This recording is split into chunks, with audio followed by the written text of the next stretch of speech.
Hello, friends. I'm just sitting here reading through Sigmund Freud's Totem and Taboo, which is the basis of the current chapter of my dissertation that I'm writing. But I keep having a thought. I keep having different thoughts, as people do, that distract us from our work. And I just wanted to stop for a second and record this so it would leave me.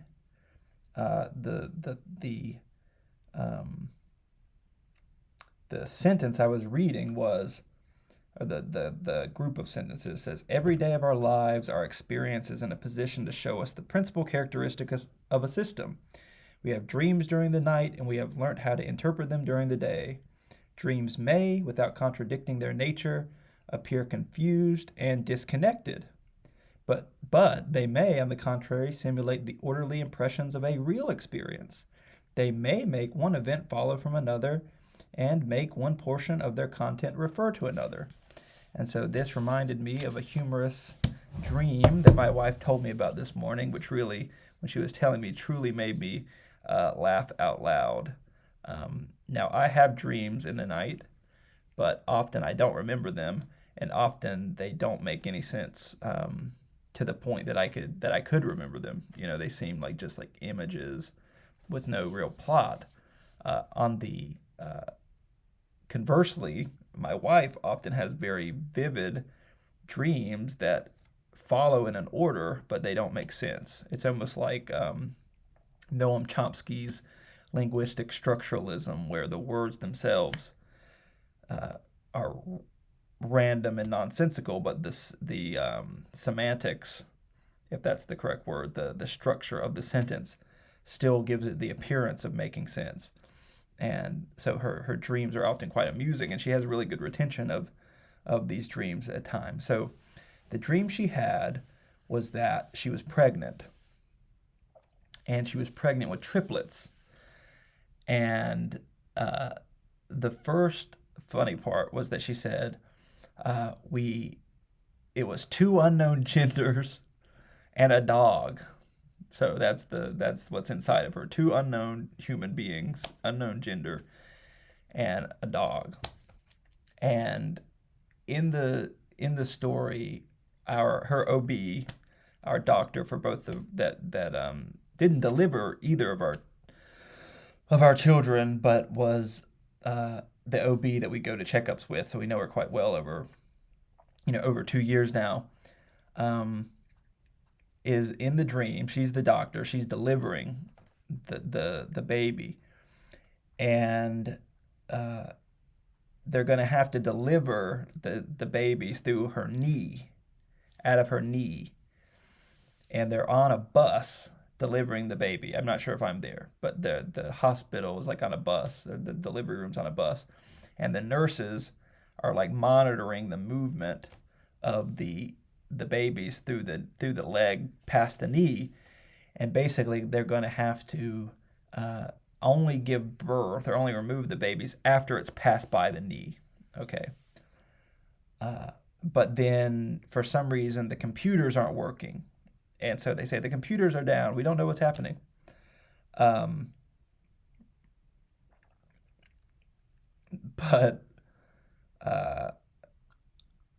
they end up, what's going to happen is they're going to deliver onto a pan and pour water onto the babies in the pan. And whichever babies aren't washed out or filtered out through that process, those are the ones that will survive. And so just imagine that. There's two unknown gendered babies and a dog that are supposed to be coming out and passing the knee. And so when it happens, what ends up happening is just it's just some eggs come out. And I can't remember if it's 3 eggs or just 1 egg, but instead of babies, it's eggs that come out in this pan. And I guess they pour the water and just 1 egg is left. And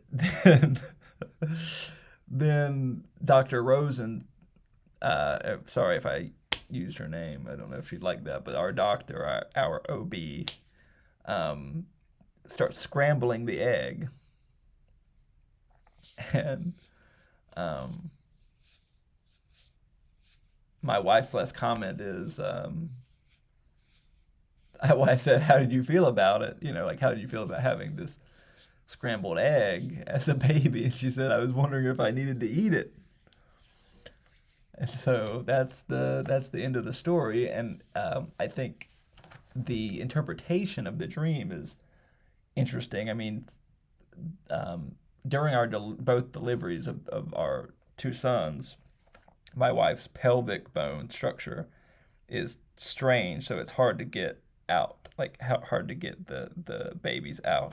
And so I'm assuming the knee bone, the kneecap, is like a representation of that, but for some reason it's the knee. I don't know why.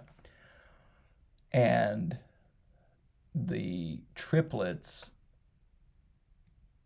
is, I don't know why the triplets would come up, just like the fear that probably that we can't have, like, we're overwhelmed with just two children, and it would be like totally overwhelming to have like a triplet birth or something. That I would guess that. But the two unknown genders is that we've had two boys, and if we had another child, we want a daughter. And so I think the fear is that it's going to be two. It's not going to be a daughter. Like, even if it was triplets, it's two boys and a dog. So that's probably the interpretation of that. And then the eggs is just that we scramble eggs, eat a lot of eggs, perhaps. I mean, uh, of course, the placenta is a kind of egg-like structure anyway. So there is something intrinsically connected between eggs and birth, even though mammals, of course, don't lay eggs. And then, I don't know, the eating part. Maybe she's hungry at night, wanted to eat the scrambled eggs. But anyway, just a short reflection that I thought was funny. And that's it. I'll keep getting back on track. It's hard to read. Like, I don't know if you know this, unless you've been in a dissertation writing mode or like a research mode. It's almost impossible to just read normally anymore. You can't just sit down and read a book, because every sentence you read, you wonder, can I use this? And so you're constantly going back and forth, writing and reading. And so reading per se is very slow.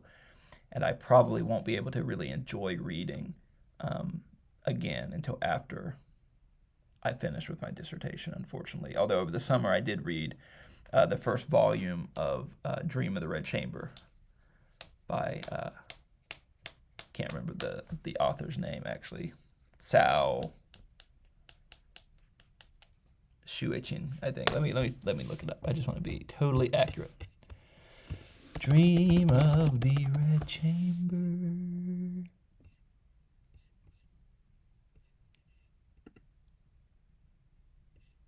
Author, yeah, I was right. Cao Shuichin. Good on you, Christian, for remembering. And I noticed when I was watching the video that I recorded yesterday, and I'm hearing it even in myself now, that I have this grumbly, like, vocal fry thing going on. I don't know if I always sound like that. Part of it is I'm not trying to talk too loud because I'm in my office, and I never know who's out there. Like right now, I'm going to talk like that. I don't want to talk. But anyway, over and out. That's all I have for today.